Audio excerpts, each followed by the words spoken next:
Right, Shafere, welcome to yet another edition of the Changeroom. Episode 18 has been going strong. 18 weeks plus production week, so we're like little over 20 weeks of being friends. Well done. Welcome again. We're chatting nothing else but sports to bring you commentary from sports all over the world. And it's been all over the world with kind of sports because everything is happening. What's happening right now, it's a matter of the world. My name is Sbu Zulu, brother that I love to hate and I hate to love, Tibs Dhlomo. How's it, sir? Yeah, no, I'm sad, eh? I want Yeah, to see you. yeah, we all said. If you're in South Africa right now, you know where the struggles are. You know where the struggles are. Level 4 adjusted, which is just level 5 in disguise. So there'll be no afternoon meetings. Yes. After this. There'll be no afternoon.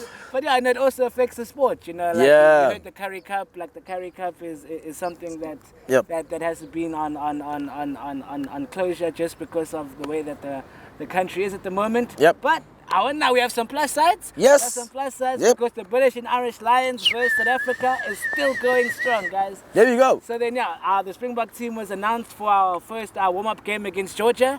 This is the first time we've played a rugby fixture since we won the World Cup. And the squad is quite skeptical. Like it's a good squad. But like not a lot of Rainbow Cup teams, players that were involved in the squad, especially in the back line. Well, yeah, it's sort of like expected in a way because now you always want to go with the guys who've been playing, you know, in the Northern Hemisphere, most of them who are there. And it will also bring in that bit of an advantage for us because they know each other, they know how these guys play. It will be good. So I don't think it's too bad. I will only speak about that after I've seen how we fare against Georgia, only if we get a better game than what the Irish Lions got when they played against Japan, because I don't feel like we can literally draw anything from that. Oh, no, I fully agree with you. Like, just to talk about first, we'll talk about the Japan game, then the Springbok squad. But then, the Japan versus British Irish Lions, like, it was a very, I don't even know what type of game it was, but like, I suppose it was the first time out. Like, it was the first time, like, you're trying to bring together 3 or 4 different countries into one squad, into one team, and trying to gel and trying to understand. But it was a very disjointed game. Like, you felt like they had better players, which is what happened. But I never saw what the British and Irish Lions were going to try to do tactically. It just felt like everything was just a shambles, and then they just had the 1 or 2 better pass, better player, and they managed to get over the line. But they still have another couple games. They still got to play our local teams. Yes. So then I think we'll be able to establish the British and Irish Lions and where they want to play, I think, a lot better after like those type of fixtures. And also, I feel like we won't get to see the British and Irish Lions in like full capacity when they play against these other sides. Only then, on our first game, when you play them later in the month in July, we'll get to see exactly who we're up against. Because, I mean, think about it. They also be using that those games and fixtures to try and get the best out of their players. So for us, what we need to do now is to assess each and every individual and some of those players that are used to playing together and how they play and see what we can do and make out of it. So I feel like I did say with the Japan match, we cannot really draw out of it, and especially playing against Japan. Yes, they tried, but for the longest time, the game, by the 58th minute, I was like, okay, this is okay. Yeah, no, we can't really draw much from this because it was a bit boring. They got over the line here 2 times, but it wasn't really much to take out of it. Yeah, no, I fully agree. But are there a few British and Irish Lions players that you feel that like we should look out for? You know, that's what I'm saying. I think we should look out for 1 or 2 or 3 players so that we can see if they're going to make the final team and like to see what they could do. So like exactly. Like I did say, the only way for us right now to assess how we're going to be playing is to assess individuals that had a good game, like your Duan van der Merwe. He came in, he did well. Yes, he got that bit of a lucky try, space on the side. Blind side was very open, so he was able to get in that try.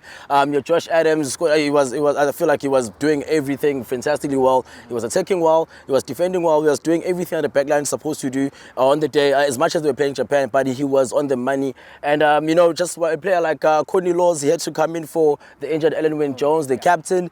And it seemed like it's a sort of like, I don't know, it's a tournament ending or in a way, so we might not see him for a while. And those 3 players for me stood out. He came in just after in the 7th minute to replace him. He had a good job.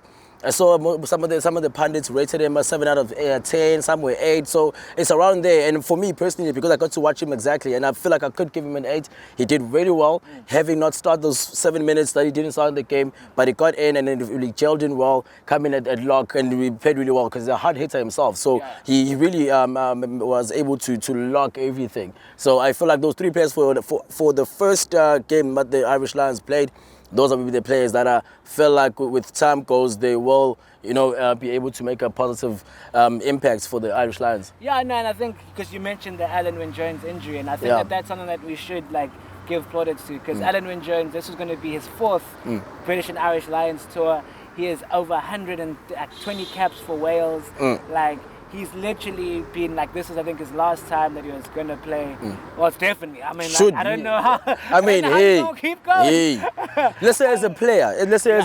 Yeah. And I think that his legacy and the career that he's made in Wales and for the British and Irish Lions, being there for 4 tours, fam. So his first one was in South Africa. Then when they played Australia and New Zealand, I definitely think he deserves a really special career, special accommodation, and really sad that he couldn't end off his British and Irish Lions at least career off on a high note. It's really sad. And I just hope for me, because now he's injured, I hope he will be kept in the whole squad, or even if in the technical team, just for moral boosting and his leadership on the side, just to make sure that everybody keeps a sane mind. So I feel like he should be kept there as much as he's injured, but I'm sure he can add in a few things there, having played 4 or maybe 3 of these Lions tour. I feel like he should be kept there to help them move forward.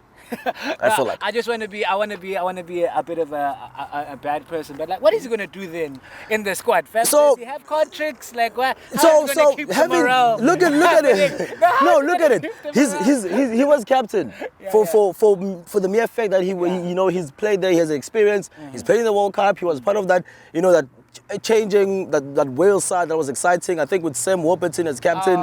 So he was part of that squad. So having to come back now, having not played in a long time, well, obviously, I mean, the national teams having not played each other in a long time, you need someone with all of that experience. And if you are able to have someone in your side to be able to, even off the pitch, maybe during halftime talks, you can add in this and that. You need someone. I feel like you need someone like that. That sort of experience, you can never get in a young talent. You can never buy that. I was just trying to be spicy. You're always spicy. You're always spicy. But but moving on to the Springbok team. Like we said, the back line at least. Only 2 players that were playing in the Rainbow Cup have made the starting lineup for the back line. Both of them on the wing, Pila Fassi and Spechman, our boy. Yep. And it's a question that a lot of people ask of how does it benefit, or is it an advantage or disadvantage, the fact that all of our starting players at least don't end up making the Springbok team. So is the Currie Cup hindering? Is it good for us players? How do we keep our young emerging talent in South Africa? But my thing is, with that being said, my thing is it's all about the player themselves. Yeah. If you're gonna be given opportunity to play, as much as the Currie Cup is not the same maybe as the Super Rugby, but still at the end of the day, you need to make use of every opportunity that you have. If you look at Roscoe Speckman, he will get his, hopefully he doesn't get injured, what happened to Gio Aplon. I mean, it's so sad. Hopefully at the age of 30 something, he'll be getting his first cap for the Boks, and that he was only tested right now during the Currie Cup, your other versions of Currie Cups in South Africa, because there were 3 or something already. We had quite a few. So he made use of that, and he got a move to be loaned out to the Bulls from the Cheetahs, because he played well. Yes, he's not the best off the ball, but he tried. So he's unlike Uvena Kok. But anyway, he can do that. He made use of his opportunity. Yeah. Same with Apele Fastis has always been earmarked to be a Bok. He's always been earmarked. It was just maybe what position is he gonna play? Exactly. And also by that time, when you go into the 2019 World Cup, your Villiers were already on the money. Chelsea and Kobe can come in and slot in at the fullback. So it was always going to be a problem for him. Hence now he'll be starting in left wing. Yeah. Villaroo comes back, for that fullback position. So I don't think it's a matter of the standard itself. Yes, it could be a factor, but also how much of that do you make out of it? Now, Tibs Dhlomo is going to Japan. He's playing here. Yes, maybe he's not the biggest league, but they have money. So I mean, he's going to move away, and becomes a question of Lukhanyo Am. You know, being one of the starters at the 2019 World Cup final, he still plays for the Sharks, and does it mean now he's not a good player? You know, it doesn't mean anything like that. So I don't think it has anything to do with the standard, but the players themselves are putting in the efforts. Yeah, no, and the one thing, because like you mentioned about Apila Fasi playing on the wing now, and I think he's played fullback, he's played fly-off, but he's mainly played fullback for the Sharks. I think that's also something that very much that New Zealand used to do when they used to play Israel Dag at the wing of, so that we have players that, because we know that the British and Irish Lions are going to play a kicking game. Yes. And we've even said we have very great wings with the ball in their hands, but it's the off-the-ball work that and their kicking game that is definitely going to be a factor playing this British and Irish Lions. I think we're seeing something new tactically that we haven't seen before from when Rassie Erasmus was our coach, that we're trying to see implemented. And even because Pechman used to play sevens, you know that he's used to not having the ball because he has to cover the whole little field. Yeah. So I think that we're starting to see how the new Springboks are going to adapt, and I want to see how they play against Georgia, and especially obviously how they play against the British and Irish Lions. Yeah. So I think that it's a very promising, but obviously once we see how the actually game unfolds and how it all happens together, because even playing Kobus round back at scrum half is more of a kicking scrum half. Yeah. So I'm thinking we're going to see a lot more of a tactical kicking game, and I'm excited to see the dynamics too. Yeah, very nice. Work. Definitely. Yeah. Let's talking national team. Talking another one. Yeah. No. The boys with the bats. No. So then with the boys in the bat, so we're moving from national teams. So we're going to move from rugby to our boys playing the 20 overs in West Indies. The SA cricket team. And for me, I'm a lot more confident. in the T20 squad than compared to the test one. The test squad. That one. Yeah. Whitewash. Yeah, that right. No, because okay. No, I'm more confident because I'm not saying Temba Vuma is a great captain, but he's a great captain. Yeah, he's not bad. But what I'm saying is I'm a lot more confident because now I'm seeing a top order batting lineup. Yes. That's where, maybe not as a team, but I'm seeing a structure now. Because beforehand in the test squad, it's Quinton de Kock or go home. Exactly. It's Quinton de Kock or go home. Like it's either that. But I'm seeing now, because we've seen Risa Hendricks, we've seen Temba Bavuma do well in the past 2 games. Yes. Obviously, Quinton de Kock, greatness. Yes, power. of course. But I'm like, for me, we're seeing a top order actually making runs. Yeah. We're seeing an opening batting going over 50 runs, getting close to 100. Like, this is new for me. This is new. And actually, what you're saying is something that I saw in the first one, in the first T20, where our top order wasn't on the money. So you had your first four batsmen getting a couple of numbers in, and after that we just went down. In came your Hendrik Klaasen, got a 7, I think. What was it? George Linda, I think he got a dark, if I'm not mistaken, but he was further down. But also, like after from the 5th wicket going up or going down, you know, it went down literally. Yeah. And once we lost that top 4, we had a problem with in the first one. In the second one, that's where the structures you're talking about was more implemented. Now the guys are getting in the numbers. Your Bavumas now are getting in. You know, your Queenie also putting in the numbers much more better than before. And even George Linda got a man of the match in the second one. You know, we only got 2 wickets and scored 3 runs. But obviously we were home and dry. I think it was the wickets that he took. Like, I think it is more that. Like, I know Rabada got 3 wickets. But he conceded a lot, eh? But yeah, he conceded 4 runs. But I think it is because Linda, it is a changing point of the game. Like, it was the pinnacle wicket where if they scored a partnership, because he only scored 170, so we never scored a lot of runs. But the fact that he got that wicket at that time, it created the collapse that happens. I think that's how he got the Man of the Match award. But that's what I like to see that. I like to see your George Lenders now coming in. Because he hasn't got a time. You know, now you're seeing Risa Hendricks, who I think has been criminally underrated.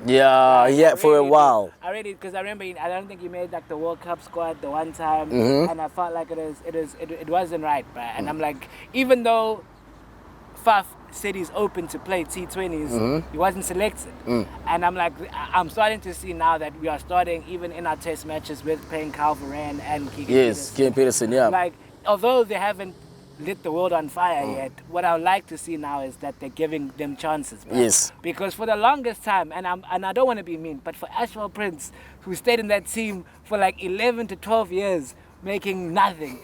And I'm like, not that he did better, but him and JP Dumini lived in that squad for so long. Alvaro couldn't stay, eh? Alvaro Peterson couldn't stay. Couldn't take it. And that's why I'm like, for me, it's nice to see now there's a reward system. Yeah. Of Bavuma hasn't scored as many runs in the test match format as he has for the limited overs, and his place got taken. Now he has to fight for his place back. That's the one thing that we've missed in South Africa, and I think that that's the one thing that we need to start implementing now, because now we're starting to see, at least on batting, that there are players that can try to take your place. Yeah. With the bowlers, howdy, fam.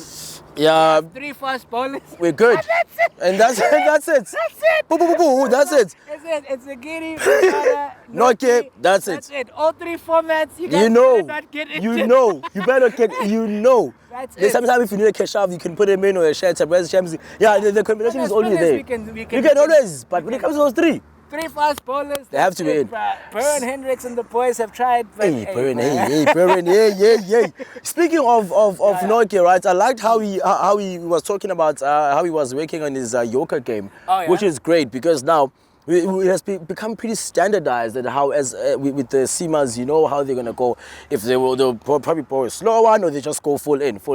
And with him having to bowl 148 to 150, you want someone who will give you that so much power right on the feet of the thingy of the batsman. And I like how, because that's what he said. He's been working a lot hard on that part of his bowling, which is great. Now it says a lot about us now and some of our players, that they now get to understand that we cannot be just a straight team, that this is how we're going to play. Players are trying to be creative and finding other ways. Yes, the captain will tell you, listen, I think you should do this or do that. But when it comes to that part of the game, where individually they know that, sometimes I just need to work on this part of my game. And it's great. I feel like we are now getting to a point whereby, with all the structures now falling into place so far, and we are doing something, and a dog running towards us. Whoa. Hey, dog. Hello, doggy. Hello, doggy. So as you're saying, I got distracted. Oh no, it's a beautiful dog. So discussing going into the T20 World Cup that's happening this year. Yeah. What do you think the Proteas need to work on? What do you say would be the thing? So like I was saying, with the players themselves having to understand now what they need to do themselves. Yes, we can talk about the coaching, the structure, and everything. Now, we are going to a point where we've been so humiliated so much. Home and away, we've been catching L's left, right, and center. So right now we have players that who like your Hendrik Noke, who are now taking that initiative of working on a Yorker. Now we're gonna have even when it comes to your test. Okay, I know you're talking about T20. When it comes to test, I like how they've moved Queenie to like 6, where he's now much more free now. So we're getting there. We have to now try and find ways not to play, in a sense, like against our opponents, or now we structure a game around the wickets after you've gotten a feel of it, and now you need to understand how to move around, the whole thing of playing different opponents and not trying to play like them. And now, because I know that guy bowled a Yorker, now I'm going to come and bowl a Yorker too. You have to try and put a lot of variation to approach when it comes to bowling, and plus also, the fielding has been great. Oh, no, it's fantastic. The fielding has been great. So that's also the one part we need to give a shout out to, because it has been on the money, especially the second T20. Oh, but those catches, fam, some of them from the boundary. I saw the homie do that great jump. Yep. And I think that's something that the South African cricket team have always been really great at, is fielding. Since Jonty Rogers and Herschel Gibbs were around, fantastic fielding. And I just think, it's like you said, we have to get our batting lineup, which is great, but I think all 6 now have to contribute. Yes. We have to now, I like how the runs are being spread out and there's not one person that's carrying us, but then, we need a game where Clausen wins us the game. Yes. We know Miller has won us the game. Yeah. We know Van der Dussen can win us the game. We've seen Bavuma now get a consistent level of runs playing there. So I'm like, that's, I think, where we need to go. I think our bowling lineup is pretty good. We know Linda's going to bat 7 and be our all-rounder, so maybe he can contribute more to runs. And then, Shamsi, my things on Shamsi, but hey, he seems to be playing. So let's go. T20 Player of the Year. Yeah. What can we do? Exactly. What can you do? You know, we understand something. Yeah. 3 bowlers. But yeah, so then I think going on the surprise packages of South African football. Kaizer Chiefs, somehow, some way, this is when they said, if you do not believe in miracles, you must believe in miracles. Absolutely, Kaizer Chiefs are in the CAF final. They are going for a golden star. I don't even know. I don't even know how it happened. And the thing is, it was, if you watch the game against Casablanca, it was a perfect analogy of defense versus attack. Yes. Because true. Had no attack whatsoever. But also, you speak of that, right? Because I mean, think about it. With the attack, Casablanca had a couple of chances that were very close, you know. And for me, honestly speaking, I feel like it's written in the stars. This is for Kaizer Chiefs. Yeah, it is. It has to be. It is a fairy tale run that at some point you cannot even try and defy or deny. You cannot. Yeah. Like, these guys finished 8th, they scraped their way into the top 8, and they've had one of the worst seasons ever, and they managed to get into the continental final. Yes, they're playing Al-Ahly. Yes, we can worry about that later, but these guys managed to be where they are right now. It's a beautiful thing, man. I'm shocked. I'm still shocked, by the way. No, and for me, the keeper did make some really nice saves. Vuma. And I'm like, actually, you know what? Kune can leave now. I think he needs that trophy before he can leave, though. Yeah. He needs that one thing. He deserves that. He's been a great steward of South African football. So I'm like, he deserves that trophy. And I think what Kaizer Chiefs have gotten, which is what I really liked, what you said earlier on, like when we was doing the show, which is Kaizer Chiefs had to realize what they are. Yes. What they are, who they are. Be honest yourself. Be honest. Yes. And they sat down and decided, you know what, we are not a football team. Yep. We have decided that we cannot play football, and that's not the thing. But they decided what we can do is we can defend. Yeah, defensive team. And that's what you even said. Sometimes they must just get one goal and be happy. That's it. And you said that. I said long time ago. And then they decided, you know what? Yeah. We're just going to score one goal, but everyone else must defend. Yes. And for 180 minutes, that's exactly what they did. And they did exactly that. And they won. And they won the game 1-0. Over 2 legs, yes, and they do now. And now you're going to a one-round cup competition final where all you have to do again, which is score one and defend. And that's it. And that's exactly what they did. Don't try and be. Don't try to creative. Play risky football. Like we can discuss that when Stuart Baxter's in charge. Yes. And we can decide how he's going to push the team forward. But that's going to be a whole nother dialogue and a whole nother thing. But I have to applaud Kaizer Chiefs. They played a game tactic. It succeeded, and they're through to the final. So I don't want people telling me about no questions. Nothing. Nah. They came with that tactic. They implemented it. Yes. And they're through. And so I have to give it to Arthur. No, that's not right. I was going there. Kevin Hans, Chief, come on. Okay, no, come on. Okay, the semi-final, but Kevin Hans to get him there. Exactly, because it's similar to how when Mushin Etikran took over Pirates and we were going to play in the Nedbank Cup final, and he said, get to the final, I can win the final. You guys get to the final. And they got to the final, he took over and said, I can win the final, and he did. So, I thought it's great for him as a young coach, you know. It's great for him, and that's fine. But at the end of the day, Kevin Hunt deserves that credit. Kevin Hunt, we made fun of you on the show, but you are the true MVP. Exactly. And you should get that golden star. You should. You should. Apparently he's going to Zambia or something. He wants to go and coach, like, I think, which is great. I think it's really great that now South African coaches are going out in the world. Yeah. Like, you know what I mean? Because we need that. You know what I'm saying? Yeah. We need that experience because South African football needs to grow. Exactly. And for South African football to grow, the coaching staff needs to be more experienced. Coaching, players, or everything. Yeah. Because if players are going through, you know, if a PSL player has a good season, you look at Percy Tau, now he's there in Brighton and he went on loan a couple times. He might move back to Belgium, but And that's what I said that's what happened when a good player gets a good job. So if a good manager, they also it helps with our foundation that we need to try and make South Africa better at football because we should be in the top, I believe, 40 or 30 in the world, and we're not there yet. And I think people experiencing more and bring it back, very much like we've said with the Springboks, of how all our good players go there, get experience, get different coaching, and they bring what they learn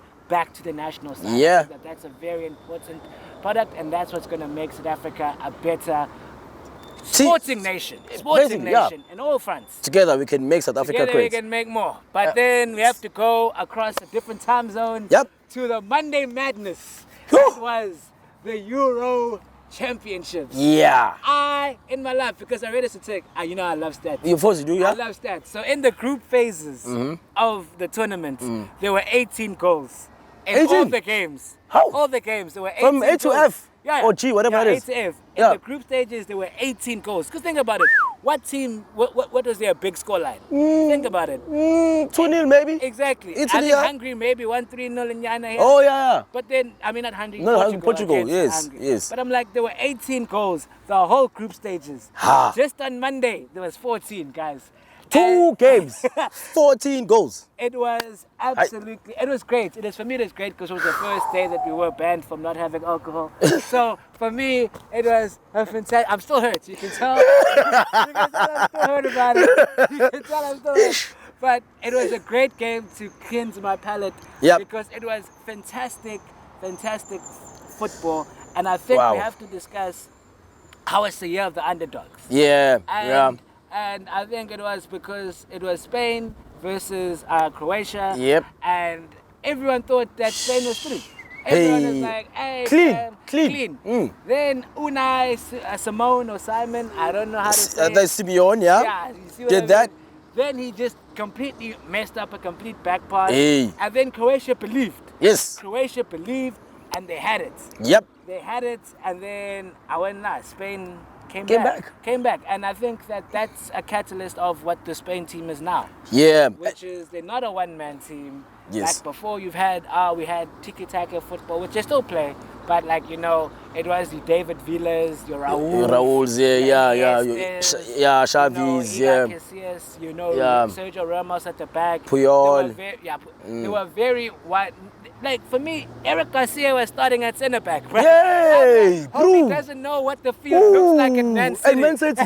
But he was playing. And he was they've really gone back to team football. Yeah. And that's what I really like. Ferran Torres as well, another player. Never knew what the field looked like at Man City. At Man City, but he played. But then he played, he starred, and he's doing well. And I think that's how, when we analyze our next game, that's I think where the difference is of why I think it's going to happen to teams going in the future. I think your days of Ronaldo, your Bales, your Messis, winning you the game one-handed, it's done now. It's over. It's a team. There's the team want to win. There's the coach believe in the team. Yes. And I think that the team that's going to win won't be Belgium, but it will be the team that is the best coached, the team that has the best tactic. Which is Belgium. Well done. Yeah, no, it's not the best team. Belgium is well done, but it is. It is. I don't think, but I think it'll be the team that are coached the best because I think what happened is everyone is telling, it's to drop Morata. Drop Morata. I was one of those. Drop Morata.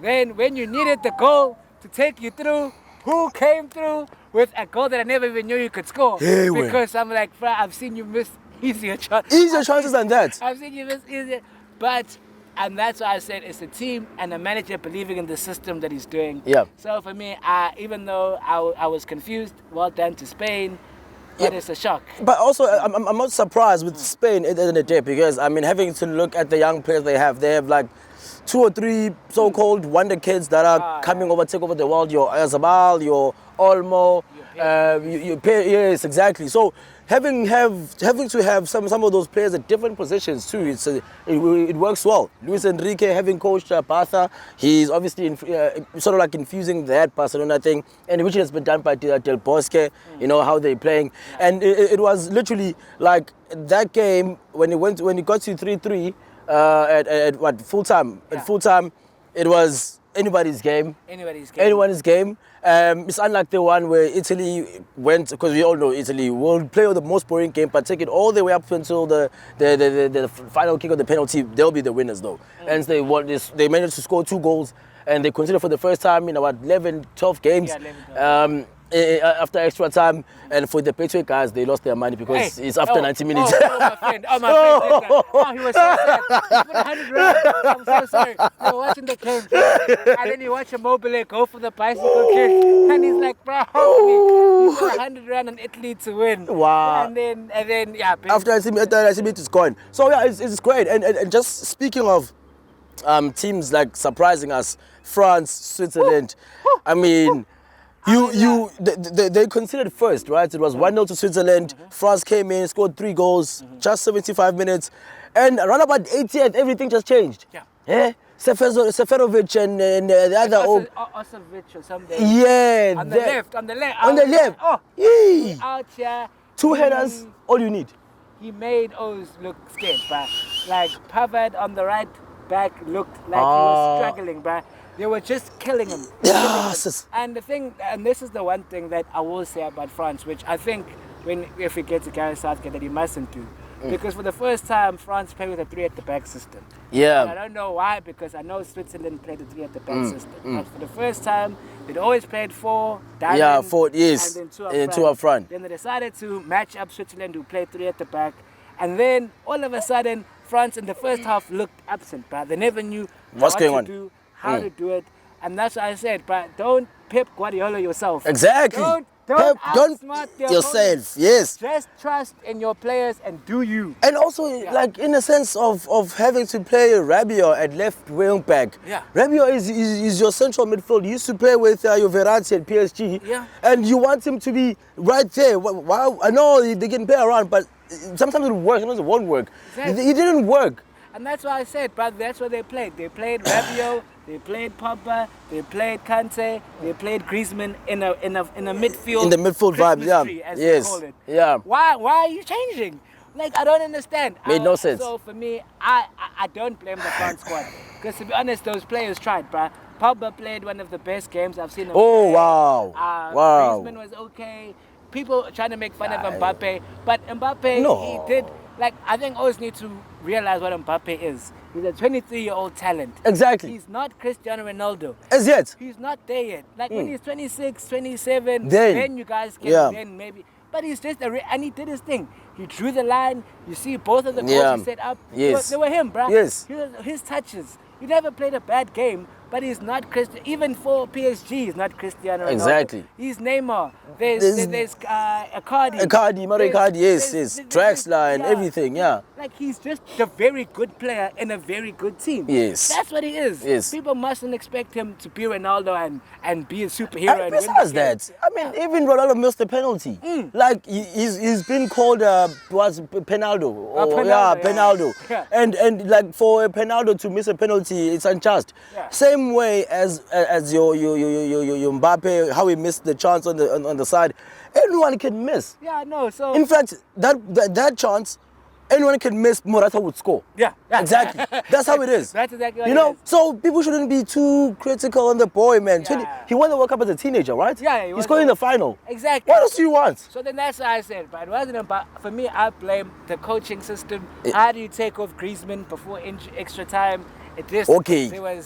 Okay, sharp. Let's say you did that. Yeah. Penalties. Yeah. Where are your big boys supposed to come up? Yeah. The guys who are supposed to come in and say your Varans. These guys have been playing. You've been playing. Take initiative, you know. No. Yeah, because then they were bringing on the penalty takers. Kimpembe, I know he did well. He scored a good penalty. No, but I'm like, yeah. Why are these players? Where are your? Everyone says France is the best team. Where are your big players when you need them to happen to step up? So for me, and Mbappe looked scared walking up to the penalty. Hey, but he looked scared. Mbappe looked scared. Even Giroud, I was shocked. Giroud, come on. Giroud is a Champions League winner. Come on, Champions League winner. I just have to say, for me, that's what I love about these cup competitions. Yeah. Like Kaiser Chiefs, the underdog story. Like, now I genuinely don't know who's going to win this tournament. It's an amazing thing. I can't wait because before we've recorded, the England team hasn't played. Yeah. But I'm really looking forward to, because everyone said, because even the Netherlands got knocked out. Hey. It's really the tournament from who wants it the most. Yeah. Because all those teams came back, but they were 3-1 down. When they've been down, they've come back in the last 10 minutes. The manager's gone for it. And it shows how simple football is, which is get the ball into the box and score. That's it. Or just get the ball in the net. That's it. Just doing that, because literally cross in, pa, shot, that's it. done. Good. And that's why I have to say I'm really excited for the Euros. So in the comments below, who do you think is going to win the Euros? Yeah. Who do you think is going to win the Euros? Who do you think is the underdog that will triumph? And who's been your player? Who's been your goal? Like, what is your moment of the Euros? For me, France losing, I didn't expect it. I know. Never expected it. in my life. In my life. I never. But yeah, so then do you have some other news? Yeah. So some other news, of course, like you've seen another podium finish or pole finish for Max Verstappen and Red Bull. Wow, what a boy. Again, Mercedes is eating Verstappen's dust. Yes, or smoke in this case. Yeah, he's smoking him. He won at the Styrian Grand Prix. It was his second consecutive pole win. His third in a row for Red Bull, because Sergio Perez won the other one. So they're doing very well there. It's I think the championship now is standing, I think he's like 18 points ahead of Lewis Hamilton, and it's exciting. Now the sport is taking in that direction. We will see this when your Messi and Ronaldo would retire. Now we will have all these players come in and see who's the best at that time. Yeah, because I agree with you. Because I'm like, now it's not only Mercedes now. Now Red Bull are back. Yes. Like, they were back when Vettel was there. But now you see that they're back, Brian Verstappen, especially the last race, the French one. Yeah. Bro, he won in the last round. The last lap. Bro. Yeah, he last was lap. Like, bro, I'm not going down without a fight. Yo. And I think that now there's more of an excitement in motorsport now, because now you are seeing teams, because it is the car. To be honest to you, you can have the best driver, but like the car is the problem. Like you've seen like a lot of other a lot of the other manufacturers. You've seen how sometimes the pit stop is wrong. The strategy is including Mercedes, the strategy of putting people on hard tires instead of soft tires, and you're seeing that the team has always been an issue, but now you're starting to see that everyone's getting to a level playing field. Because even McLaren, it looks like it's doing. They're doing well. Yeah, they're not so bad. Also, but just talking about the cars themselves, for Mercedes, they got too complacent. They didn't make any changes in their cars. With Christian Horner's Red Bull, they got in Honda engine, and it's doing well for them. Like, they are killing it. So it shows that, like, if they are not going to do any changes when it comes to their engine, they will be eating Red Bull's dust for the rest of the year. We'll see Sergio Perez again at number one. So props to that. Some tennis. The Wimbledon is on. I'm back. Man. Yes, we are back with your slice shots and your aces, your juices, and someone who got juiced out of the tournament, which was very surprising. Finalist at the Roland Garros, Stefano Tsitsipas was beaten by tier 4 in the first round. Yeah. By what's his name? Francis tier 4. Yes, tier 4 in the first round, out. And shame. That's it for the Greek warrior. And speaking of Greek warriors, for some great news for us, Kevin Anderson won his first on the first round, but now he's going to face a major competition. He's going to be playing on Wednesday. He's going to be playing Novak Djokovic in the second round. Look, I love Novak Djokovic, but because I'm South African, I'm just gonna keep it there. But whoever wins on the day, I'm still fine. But imagine if Kevin Anderson defeats the world number one. No, but Kevin Anderson, like, for me, he's been like, at least in this current time of format, like one of the best South African tennis players. Like, he's the only one. And Lloyd Harris is there too. Because like Kevin, he made one Grand Slam final. So you know what I'm saying? Like, it's great. He's in the top 50 in the world. Like, like, he really puts South African tennis on the map. Like, Lloyd Harris, obviously, he's the highest ranked South African player. Hopefully, he'll do the good things. But I'm super excited because Nick Kyrgios and Venus Williams are in the mixed doubles. So I'm like, it's super great. Like, I'm like, those are two powerhouse names. Haven't quite made it in the singles format in the past 3 or 4 years. So then they're like, you know what? Let's fusion. Yes. And then let's see how they do, because I think those are two big names, and I really want Venus Williams and Serena to win one more Grand Slam as they hit the twilight of their career. Definitely. And in some golf now, Harry English, who won the Travelers Championship, I mean, that Oxemok who let slip of a 6-shot lead going to the final round of the US Open, and then he finished behind Louis Oosthuizen, which was obviously the US Open was won by John Rahm. He won the Travelers Championship, but also it was in the playoffs, of course, against what's his name? I know his name, I forgot his name. Kramer Hitchcock. Kramer Hitchcock. So he won in the 18-hole playoff. With obviously after the 18th hole, he made his shots, and Kramer couldn't really catch up to him. So it was pretty tight because they were both tied on 13 under after all the holes have been played, and then he won the Travelers Championship. And in some rugby, the pool matches are out for the Olympics, and we've been drawn against to play Kenya, who we remember Kenya in the US in the HSBC World 7 Series. They gave us a couple of hidings there. We drawn against USA. Woo! Yeah. You're very good team. Yeah, and I mean, forget about the other ones, but we are playing about those two guys, and it's gonna be crazy having to play because remember that with the US team, they've just sort of like they emerged. They've come up real quick, and we're seeing some exciting ones. And Ireland making their debut in the Olympics, so they also drawn against them, which is going to be tight because nobody knows a lot about them. Exactly. And I know you have some basketball. Some basketball. Some from a 3-point line. So then you have the semi-finals of the Eastern and the Western Conference. I'll have to say the Phoenix Suns look like they've wrapped up the Western Conference, I think it is. They're up 3-1 with one more, so they have to win one more before they make the final. But so they're looking good. I think when we get to the final, we'll do a proper analysis of the final and see who has the best chances. And do you want to make up your final right now? I'll say it'll be Milwaukee versus the Phoenix Suns. Okay. You heard that, right? Let's keep that on record. So we remind them. That's what I'll say. Yeah. But we will see how that goes. But now it's my favorite. Do you have any more? No. I actually wanted to add on to the Olympic squad because pool games, because it's Group A. That's like the tough one. New Zealand have Australia there, Argentina there, and they have Korea there. Ooh. Yes. So they would battle themselves, those Aussies and Zealanders and Kiwis. The Tasmanians. Let's let them do battle once again. Let them meet and see what happens. It's going to be exciting. So that's Group A. For us, we are in Group C, alongside Kenya, USA, and Ireland. No, that's really good. So that's our favorite time of the thing, our MVP. So that is the most valuable player. And that's the most valuable player in any sport. Any sport. If you've not discussed it yet, come on in the comments below. Go forth. Prosper, we'll discuss it, we'll mention it on the show. But so then my MVP has to be Sommer, the keeper for Jan Sommer, Switzerland. Yeah, he was it was a big moment, It was him, Mbappe, it was sudden death, and he stepped up. And for me as a goalkeeper, those are the moments you wait for. Yes. If a goal gets scored, you're like, "Howdy, fam, it's all your fault." Exactly. Everyone hates you. No one cares that the midfielder lost the ball. Why didn't you save it? But those are the moments where it's not the striker that get the plaudits like happens all the time. It's the goalkeeper. So for me, he's my MVP because he saved them. And surprisingly, because even my MVP comes from that match, but not from the Switzerland side.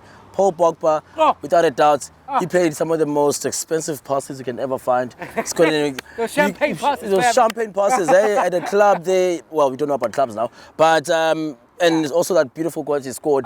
Paul Pogba, without a doubt. And I'm happy that we don't get to play against that Pogba. You guys don't have that Pogba, eh? That's a different Pogba. Different Pogba, that's one. That's what I say. Like Ole must watch this Pogba, man. and find out, is this your brother? Yes, Is this your brother? Must have a chat. But bring your brother to school next time. But so then it's the fixture of the week. And I think the fixture of the week... No, let's start with the team of the week first. Team of the week. Okay, cool. Team of the week. I have to give it to the Proteas. Just because I was really happy to see the top order performing, all the bowlers getting wickets. I really liked how the blend is looking, but then still like to do half Proteas, so half Proteas, and then I do have to give it to Switzerland. Yes. Just because, honestly, no one gave them a chance. There 80 minutes left, 2 goals down. Who's gonna give them a chance? Exactly. Same with me. That was my team of the week as well. Switzerland. I don't have any other team. Well, Proteas, props to them. But my team of the week, the way playing against France in a major tournament, it's not easy, and they rised above everything. So kudos to Switzerland and Granit Xhaka. Granit Xhaka. No. Hey, now we're talking fixtures of the week. Yeah, so fixture of the week. I want to separate it a little bit. I will give it to the other game, the Spain game, just because like it was a game of like you never understood how Spain threw it away. Yep. But you saw how much fight Croatia had. You saw Modric do things. Like he was running on his last legs, but he was giving it all for his team. Yeah. And I just loved how Spain had the game wrapped. They came back, Croatia fought, and then Spain decided, nah, let me show you my final four, fam. Yep. And then so there's a great back and forth fixture. So had to be the Spain-Croatia game. So my one, and if it wasn't for that anti-Rebic Oak Day, I'm sure Croatia would have won through. But anyway, my match of the week has to go to the Gallagher Premiership final. Exeter Chiefs and the Harlequins. Hi. Last 9 minutes, 2 tries, kill the game. Harlequins won 40-38 points. Shout out to Andre Esterhazen, he also got over the line, our very own former Sharky. So that was a match and a half. Like even the commentators said that was probably the best final they've ever seen in the Gallagher Premiership. So like that on its own, like it was a match that it was full of intensity from the onset, going back and forth up until the final minutes. I mean, kudos to Harlequins, they deserve it. And I'm so happy for Joe Marler too. If you have a chance, just go to YouTube and check out his interview on the field. You're gonna have a laugh there, I promise you. I saw. Yeah, it's amazing. He was like, I can't hear you. It's so loud. Like how the noise. I love Lamp. I love you. It's a great thing. And that's what the sport is about. Yeah. And I think we forget about that, and it shows how much fans have a huge say in sport. Yeah. You saw, go watch it, like you said. You just see genuinely like so happy because he hadn't won the tournament in 9 years. 9 years, yeah. And then he was even like, bruh, when I was 21, I couldn't enjoy it. I didn't even know what's going on. I enjoy it now, but I love it so much. Like it's a great, and it just make rugby like humans. Like, they're not just people that we can criticize and like be like, this person sucks. They're genuine humans who feel as much as you feel, who feel disappointment and elation just as you feel. Definitely. So they really humanized him and rugby, and guys should really be a lot nicer to these guys. Because they're really cool. Shame. Yeah, we have fixtures that we get to look at. So obviously, I did mention tennis. Wimbledon is underway on Wednesday. Kevin Anderson and Novak Djokovic. Hey, I'm not gonna take sides there. I will take Kevin's side. Like in a 100% scale, I'm obviously like 80 because South African. But I mean, Novak Djokovic is my all-time favorite.